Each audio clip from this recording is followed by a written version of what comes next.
এই যে যাচ্ছি চাক জাল নিয়ে মাছ ধরতে।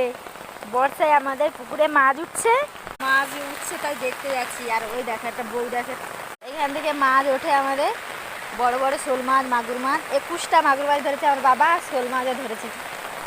এই দেখো কি করছে, মাছ উঠছে না কি জানি। ভিডিও আর ভিডিও, তাই চাক জালটা দেবো ওখানটায়। এইভাবে মাছ আটকানো যায়। এটা ডুবে গেছে, পুকুর ডুবে যাবে আর সব ডুবে। দেখি আসো আমার চাক জাল নিয়ে মাছ। কাকিমা দেখো কি বড় শোল মাছ ধরেছে।